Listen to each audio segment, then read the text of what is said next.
Hello, my name is Hope from the platform of eSeniors.org. eSeniors is a not-for-profit organization that provides virtual companion for seniors from age 60 and above. I want to specially welcome you all to today's book reading section. We'll be reading a book from Alex Ageye titled Unexpected Joy at Dawn. We've done several chapters from the book. So today we are going to start from where we stopped. Listen as I read.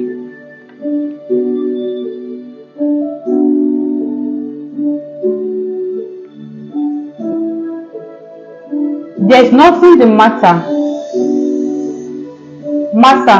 nothing at all to worry about. I guess I'm a little tired, that's all. You were talking about Alice the other day in your sleep, and today too. You have done the same, adding blackness and stripes. What will you be doing next? Last time you were afraid of deportation. She put her hand on his lap. Neil seemed to have given it in as he took her hand. The news in the paper is bad. Massa, it's stirring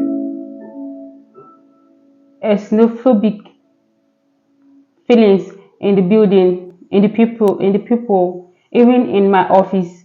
The government may be chicken about measures, but you see, Massa, my travel marks, I can't hide them. Oh God. Forget that, me. Massa intervened.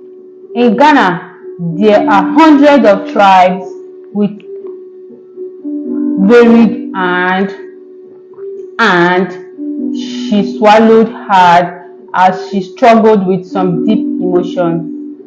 Her steady eyes put a watchful me at dubious ease. He did not imagine that she could speak with such enthusiasm. Master, please forget it. I won't talk about it again. And you will say a Ghanaian. I will do that. I will do the best. Tears swelled in his eyes.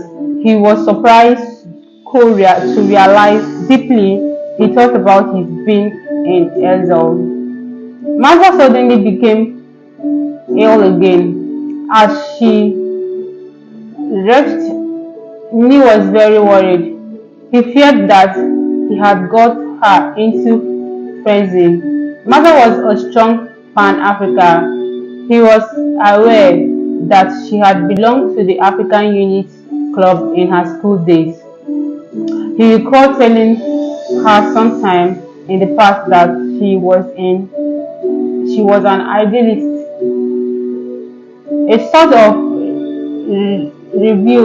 revived Marcus Garvey. He wanted to tell her that again as her head hung over the chamber pot. He sighed. Massa had been her goddess at school. Her words strengthened him.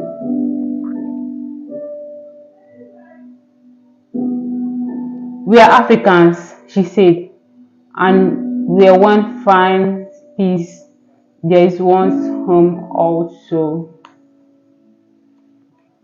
Ni had to draw very close to her to catch her words, which were coming in a whisper.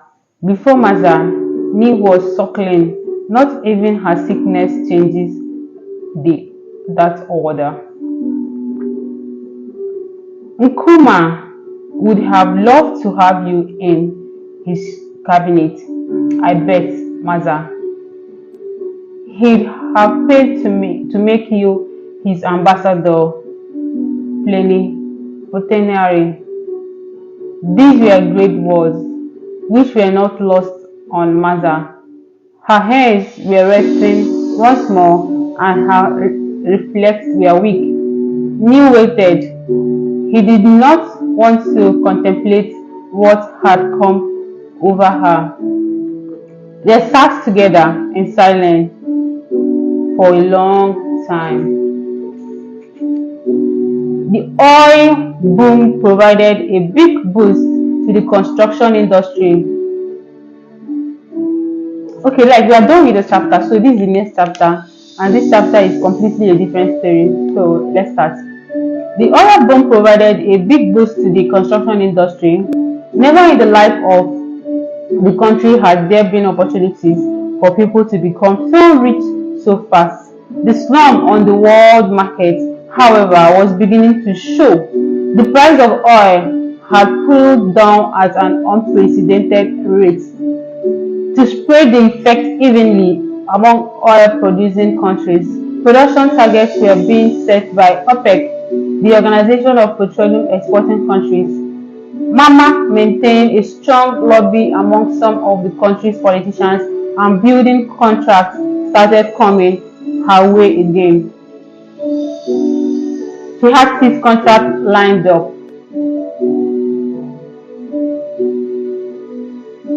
The signpost in front of her headquarters read Mama Sansi Group of Companies. Her prominence in the Ijesa area was owing to her being the first to build there, and her company had constructed more than half of the houses there too.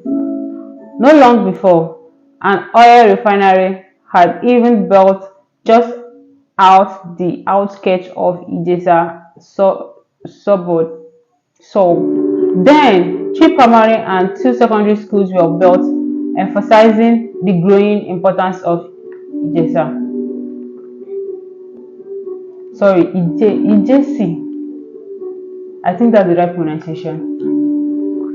Mama had got most of the contractors. Nippon Telecom had planned a 10-story office block at the center of Ijesi. But the contract went to another construction company. The sitting of many important companies in the northern sub increased in vehicular traffic flowing to and from Ijesi. Half the road contracts got awarded to Mama's company. Mama had many contracts in other parts of Lagos, and for a while she had only one building project in Ijesi. Her other contracts were spread throughout Lagos. She built half the junior staff quarters of Interlast at Lagos Island, and she had another contract to renovate a building at Yaba behind the technology college. There was one project that was very dear to her, a confectionery that she was building in memory of her mother. The building and ovens would be completed within a week. Her supermarket at Martin Street earned her a large income. To keep up sales, she employed only extremely beautiful and very well-educated ladies. The managers of the supermarket was a very attractive 30-year-old Bailey. The shop grew fast and sprung. It was well led with few streets. Armed robbers made the residents stay away continually and keep watch. Worms were put on the main Ijesa streets to trap the robbers as well as check the speed of vehicles filling the route. Mama's house was near the main Sabo Street, number 4 Sabo Street, Ijesi. It was a big compound house that had a wall around it. Her own apartment was 2 stories high and was connected directly by the wall, such that pair off the wall from a concreum of unique face from her section to other 2 flats, which were also hers. A staircase led from the upper unfurnished floor to the outside. The second floor was largely uncompleted, and the windows and the doors were yet to be fixed. The ground floor, where she lived, had a sitting room, three-bedroom, a bathhouse, and a kitchen. Opposite the story block was the older section of the property. This was divided into flats. They were rented quarters. From her door, Mama watched the slim lady cross the compound. A tin of sardine fell from the pack of wares she carried. She watched the hawker run to pick up the fallen item. She was obviously exhausted after the missionary work in Lere. Her immediate concern was her construction business. The foreman had reported that Daily Sand and Stone Limited had not delivered any of the 6 tribes of sand ordered from them. She walked back to the sitting room and sat on the sofa, took a calculator, and checked some figures in the estimate of the upcoming project. Thoughts of her desire to travel and preparation for the journey were consuming her. 600 naira in 20 naira notes was lying on the sofa beside her. Her next job was to insert the notes in the back cover of the Bible. She hollowed the inside of the cover of the Bible with a knife, leaving a half an inch margin on each of the 4 sides. The job was finished in 30 minutes. Having glued the edges, she placed 15 of the notes in the hollow of each of the 2 covers of a Bible. 2 pieces of the success card that she had condensed lay on the floor. She put one each on top of the notes she had fixed inside the Bible. She secured the edges carefully with glue.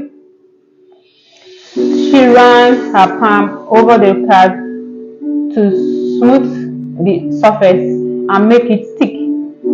Then she glued the title page on the inside cover. She did the same for the end page of the Holy Book. In the end, the Bible blew, so she put it on a wooden chair and sat on it. After a few minutes, she brought down a heavy box, placed it on top of the Bible, and left it there.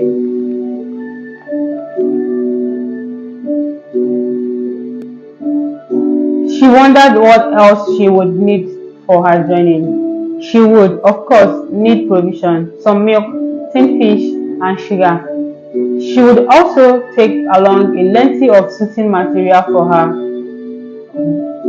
her brother, and a 10-meter cloth for the old landlord and surrogate father of her brother.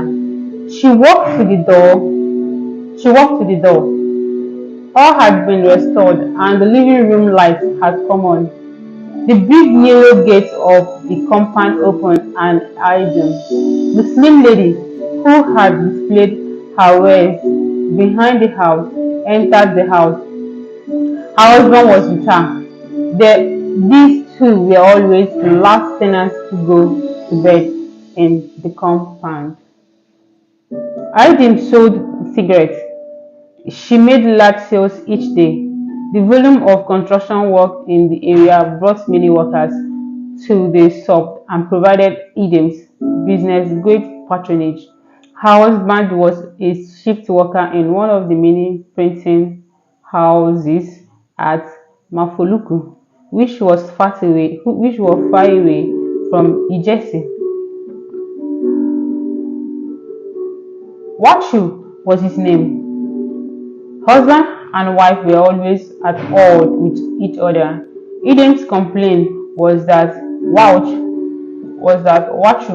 could provide only a third of the need of the home, even though he left home at 4 a.m. each day in order to get to work in time and always return late. The evening Wachu cooked. told Idem a long story. When he finished his story, he added pointedly, "The oga don work sack me for work now. Wetin you do?" asked Idem. "Today na bad day, 0-0," he answered continually. "Na motor now. So me I don go for work late now. Oga don vex for me proper, so I beg am before 12 don catch now. He call me, den he talk me say, 'Watu, make you dey do extra work, 0-0.' Extra work, exclaimed Eden, not amused at all. "Yes, 0-0, Eden, na so, extra 2 hours. So I don thank oga say I go try come work early now. I no sack me." Watu smiled. 2 hours of extra work offered an agreeable compromise to Watu. However, it would mean he would come home even late. His wife did not hide her suspicion.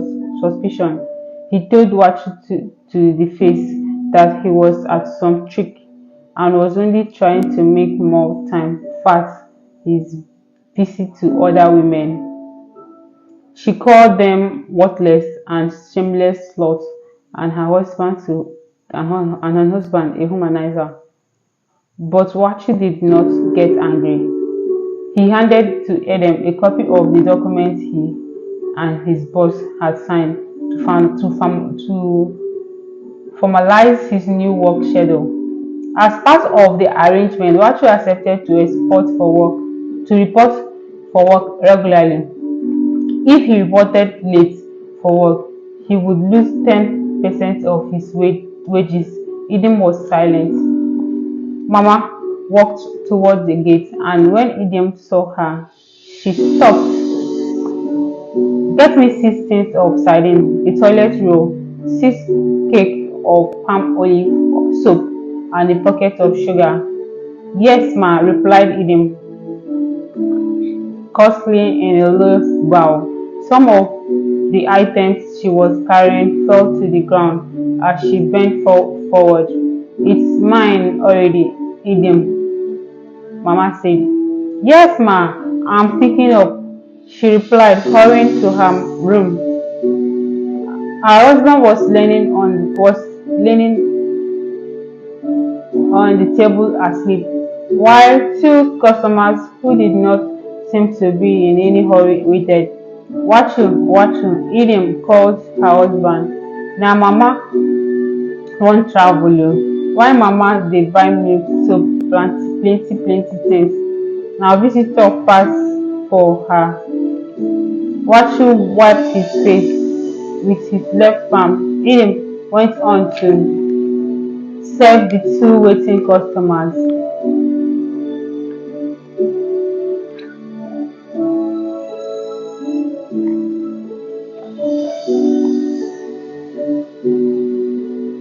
As they walked away, he smiled. Their dirty clothes suggested to her that they were construction workers, but to her surprise, they had spoken impeccable English. "Oribo now," she thought. "Oro Ghana no go." She shook her head. Eden worried about the new immigration laws. Most of her customers were aligned workers. Already, she had noticed that sales had started to drop, and she had begun to miss a few familiar customers. She watched the 2 who had just left her as they disappeared among the buildings. Just then, the light went out and she missed a thought. "Oh, NEPA now," she shouted. "NEPA don't come, NEPA don't go." Haba, Watu got up and together they packed the ways. After the last trip, Watu pushed the door and drew from behind it a long bar which he laid across the breadth of the gate. He secured the end in a catch on either side of the frame and walked to his door, leaving his wife alone. She was parceling Mama's purchase. She walked to Mama's door and knocked 3 times. Her landlady opened the door halfway and took the items that Idem gave her and wished her good night. In bed, Mama thought about her impending journey. She tried to survey the village in her mind's eyes. Her mental picture of the village was not certain. She could not place their house. With memories flooding in from various experiences of the past, she tried to locate their house. Transit Cap, Tanza Transport Yard, Aflio Road. A flurry of names came to her mind. She smiled and frowned at the names carved up. The renting number of names increased and shopping list. The people whose names came to mind might be Oden, Adawa, Amisa, and others. They should be there. The spot where her mother had sold Kosi and Cocoa to the workers of Vansi Farm would be there.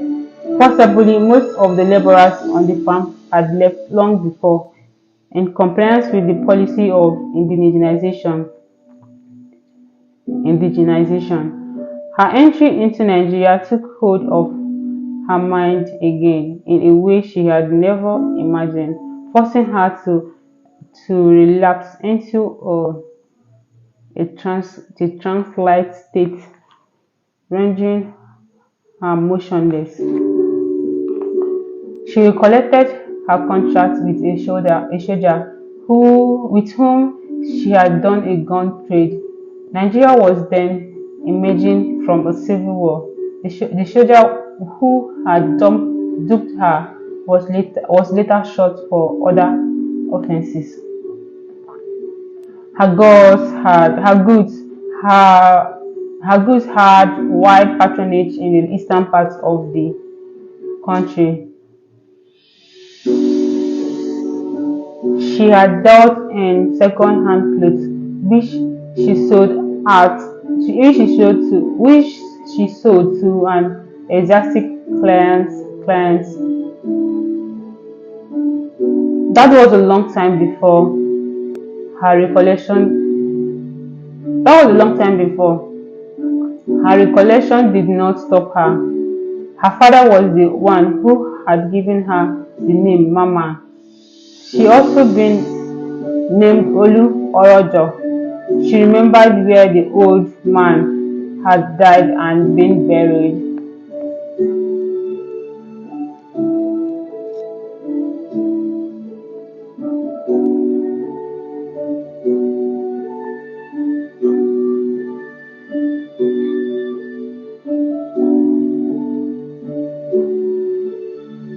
The white grasses, the shallow grave in which he had been laid came into mental focus for her. She sat up on the edge of the bed and cried for a long time. The crying seemed to have given her some relief. She heard a knock on compound gate. She hesitated, hoping it would stop, but it persisted. She cleaned her face and got up to open the gate. She went out into the compound and walked to the gate. She lifted the security bar and pulled open the gate to let in her visitor. The visitors were from her church. The pastor and the secretary of the church walked in ahead of the 5 members of the church who had come with them. Ibuk held the hand of the president as the two stood in conference in the street. They took a long time talking. Finally, they joined the rest of the group in the sitting room. The Papa had one was for those who had undertaken the Hillary mission. Since Mama Ojoro, who had been leader of the group, had reported quote the pastor already, has reported to the pastor already. She felt that the visit to her house was not necessary, but the elderly pastor always had something to say. When he settled in the sitting room, he again reviewed the case of the new converts. There were 10 in number. He read the program for the week. He was going to deliver the sermon on Sunday. The theme of that sermon was the leper in the home. He chuckled when he saw the look of consternation on the face of his audience. You shouldn't look for the leper in the streets, he said. We should look for him in our homes, our hearts, our speeches, deeds, thoughts, action, and all about us. Ibu laughed, wondering whether the pastor had started the sermon rehearsal in Mama's sitting room. 6 of those in the room were elders of the church. They formed part of a 7-member policy-making body of the church. The body was called Corpus Christi. There was a higher Corpus Christi at the headquarters of the church, while the branches of the church had lower Corpus Christi. Mama was the treasurer of the church and, as such, a Scofield member of the lower Corpus Christi in the branch. Not long before one of the 7 had died and his place had not been filled. With the presence of Ibok at the council meeting, Mama wondered whether the pastor was going to suggest Ibok's name to be put among the 7. The pastor smiled and yawned. I believe in Christ, he said, and paused and yawned, covering his mouth with the back of his left hand. Should be total, the oneness of the races, the oneness of the tribe, and the oneness of the people. The second mission was to be held at Mile Zero in 3 days' time. Mama was asked to meet the secretary to prepare the estimate of expenditure for the exercise. Soon the meeting was over and the visitors were leaving. When the pastor informed Mama that they were leaving, she did not stay. She left. She had fallen asleep, fast asleep. Mama Sassy group of companies was boldly written on the chalk parked near the building under construction.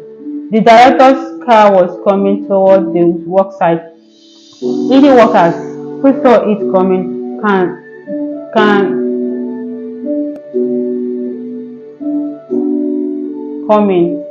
to their posts. Some of the workers stayed behind the wall. However, the director arrived with her works foreman, who was reading a list of contracts. The director had asked him to inspect 2 other contracts the following day.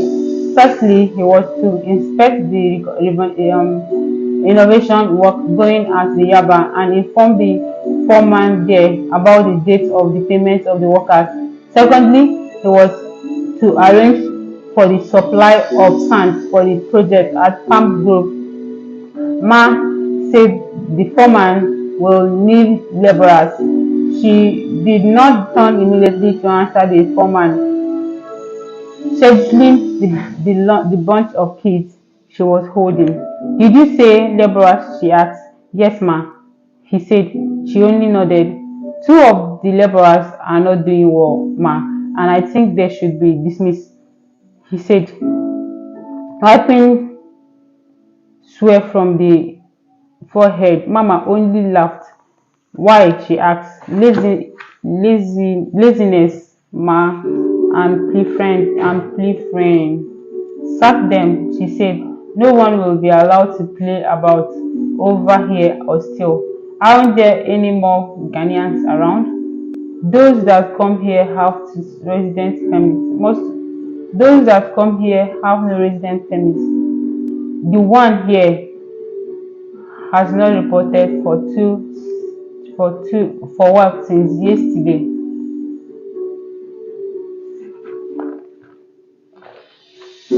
This is where we are going to be ending today's book reading section. I want to especially thank you all for listening.